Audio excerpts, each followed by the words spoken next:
Welcome to our teaching and experiential seminar on emotional freedom technique, EFT. Western medicine works with molecules, medication, and they work for many people. Eastern medicine works with energy. So it's a different paradigm, and we have to think differently as we shift paradigms. Greetings, I'm Dr. Lee Pullis, clinical psychologist, and I will be hosting the seminar today, an experiential seminar on energy psychology, more specifically emotional freedom technique, which we'll be referring to as EFT. A little bit about my background. I am a clinical psychologist. I'm also clinical assistant professor emeritus in the Department of Psychiatry at the University of British Columbia. I have served on the clinical faculty of 2 other medical schools. I'm also a diplomate in clinical psychology from the American Board of Professional Psychology. I am in private practice. I'm president of the Canadian Society of Clinical Hypnosis, British Columbia. I have served as sports psychologist for Team Canada and a number of Olympic athletes. I do a lot of mind-body work in my practice, but I offer a whole spectrum of approaches, but I utilize EFT with almost every client, and I'd like to teach almost every person how to do EFT. Now, with energy, every person in the world has enough electricity in their body to light a color TV set for 24 hours. If you think about it, every cell in your body is like a miniature battery, positive and negative polarity, and you have 75 trillion batteries in your body. I'd like to provide a little bit of background on energy psychology and the emotional freedom technique, a little bit of theory, where it works, what it works for, and why it works. Now, energy psychology is a branch of energy medicine, and there are a number of other branches of energy medicine such as homeopathy, acupuncture, and so forth. The background of EFT, it is based on Chinese medicine, which goes back 5,000 years, and on acupuncture, acupressure theory. One of the more interesting studies was conducted in South America, in Argentina and Uruguay.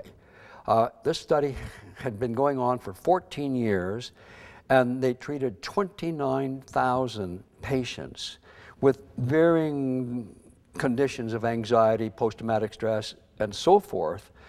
And they established, and it was published, complete remission in 76% of the persons who took this training.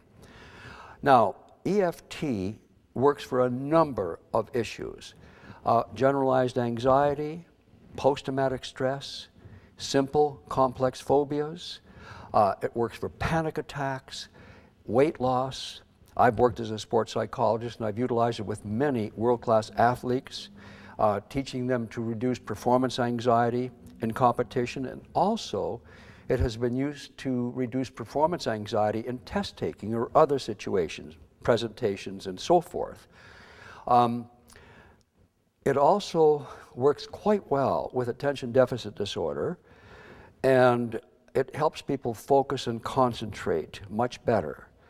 I have used this technique with children as young as 6, and I think the oldest subject was 82. And I like teaching people how to utilize this technique on their own.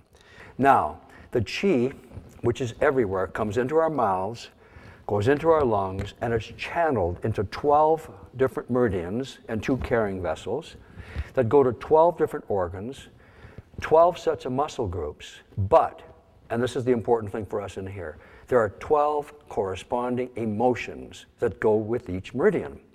So if you get a fearful response, a phobia, let's say, suddenly, when you think about it, metaphorically, the qi meridian that deals with fear will kink up, metaphorically. And then your fear levels go up.